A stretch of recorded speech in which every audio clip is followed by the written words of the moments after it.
Every time Thomas the Tank Engine travels along his branch line, he looks forward to seeing his friend Terence, the tractor who lives at the farm near the top station. Many years ago, Terence rescued Thomas from a snowdrift, and they've been firm friends ever since. "Mind you don't get stuck today, Thomas," Terence will shout. "Only if you learn to control that trailer of yours," Thomas shouts back.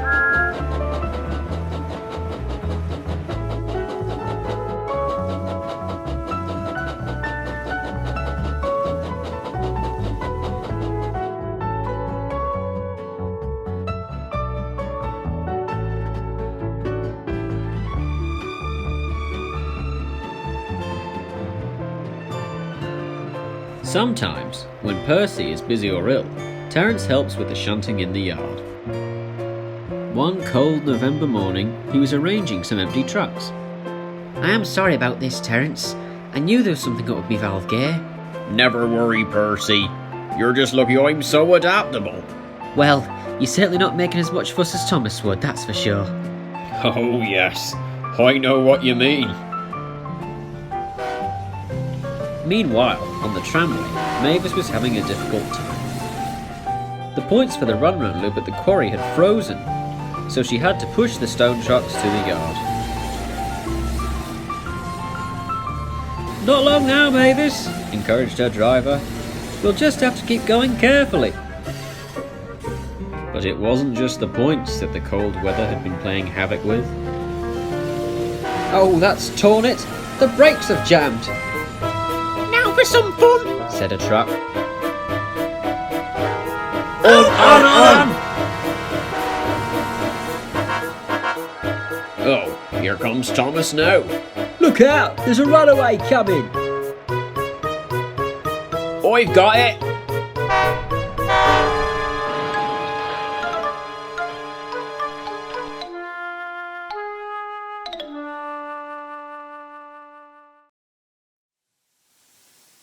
When the mess was cleared up, James came to take Terence home. "Honestly, what a liberty! You wouldn't catch the Fat Controller sending Gordon down here. Or Henry." "Thank you, Terence. I do hope you get better soon." Oh, not at all, Thomas. I shouldn't like to think what might have happened if your passengers had been hurt. And with that, James puffed away.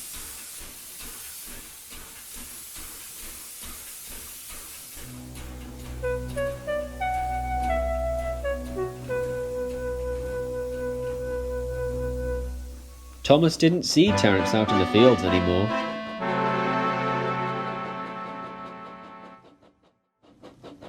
But he whistled to him when he passed the farmyard.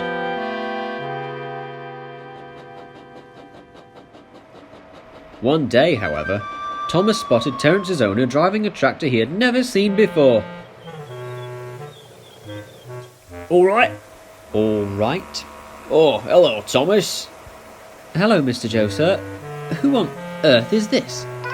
This is Bob, Thomas. "Hello." Oh, we've got him here on trial. See how he manages the fields and that, basic stuff. But what about Terence? When's he coming back? I don't know, Thomas. The parts are just too expensive. He's an old tractor, bought by my grandfather he was. It might just be cheaper to go with Bob. He's much more... Blooming heck! Sorry. I don't know. They don't make him like they used to. Well, I best be off, Thomas, my lad. Goodbye. Goodbye. At the big station, Thomas told Edward all about Terence. "Oh dear, he's been here almost as long as we have. Still, you never know, Thomas. While there's life, there's hope and all that. Things might work out all right." "I don't think so, Edward. We need Father Christmas himself to sort this mess out. Goodbye." Father Christmas indeed. Or perhaps someone similar.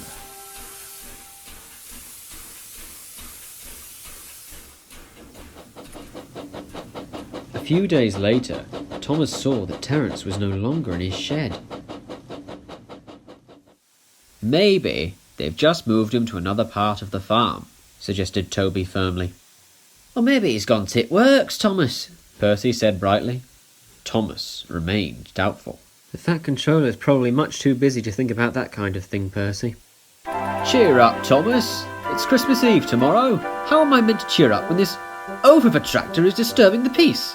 He has destroyed my favourite goods van, which he apologised for. Apology or not, it was my favourite. You understand, don't you, Percy? Percy? Percy! Oh, sorry, Thomas. I was just looking at our tree. Ain't it grand? Well, I'd rather suppose it is.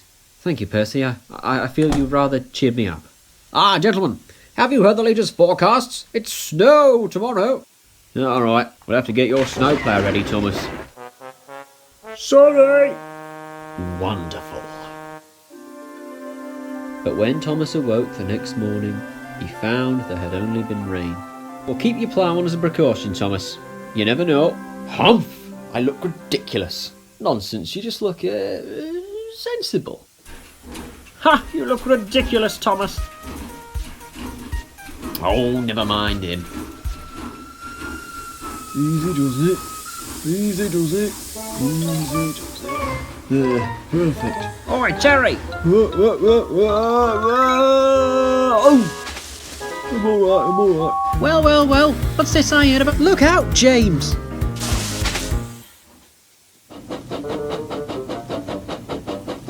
You place me in a very awkward predicament, James. I don't know where we're going to find a tree this late on. It would take too much time to move one of the larger trees from the other stations. You could always use Henry, sir. He looks just like a Christmas tree, what with his big green boiler. But the trouble is, there's no star at the top. The accident wasn't entirely your fault, James, but carry on like that and you'll miss the party. Am I? Understood. Yes, sir. Sorry, sir. I could bring our tree up from Farquhar. You wouldn't have to worry about decorating it when it got here, because it's small enough to fit in a van. What an excellent idea, Thomas. I'll start making arrangements. We're relying on you now. Don't worry, sir. I won't let you down. That's a good engine. Now off you go. This made Thomas feel much better. Later that day, the tree was loaded into a van and Thomas shunted it in front of his last train. Come on, you two, he said to his coaches. Everyone else is at the big station.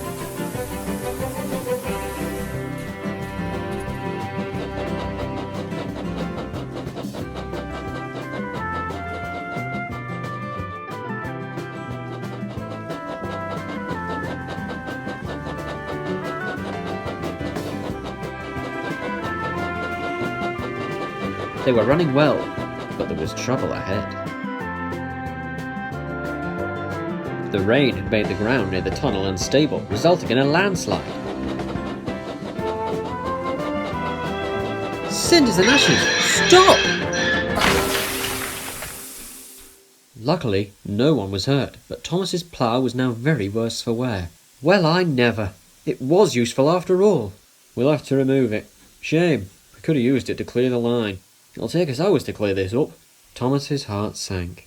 How'll they get the tree to the party now? And the passengers? Go and phone the big station. All right. Sorry to bother you, Mrs. Kindly. He returned looking very happy. We're in luck. Edward's just past Crosby. They're sending him down here. It wasn't long before Edward arrived. Don't worry, Thomas. Help is here. I don't see how you're fitting all my passengers in that works van. Your passengers can stay where they are, Thomas. We've come to clear the line. Thomas was surprised. Terence! Hello, Thomas. Honestly, what is it with you in this tunnel, eh? I don't understand. I thought your owner couldn't afford to mend you. Unless... I had a word with the Fat Controller just after you told me. You didn't think he'd let old Terence go out of service, did you? Of course not. Clearing the line was hard work, but with Terence's help, it was done in no time. Well then, Thomas. Time you got that tree delivered. Unless you want me to take it cross country. I think it'd be better if we take it and you by rail. Come on.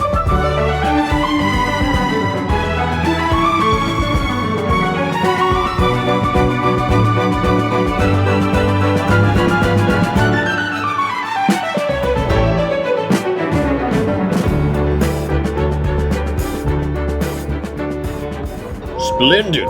Smashing! Stupendous! And in conclusion, it is wise to wear a snowplow. Thank you, Terence. I wasn't sure if you'd be back. Neither was I for a while, Thomas, but then, these younger machines, they just aren't... Adaptable? Exactly. Merry Christmas, Thomas. Merry Christmas, old friend.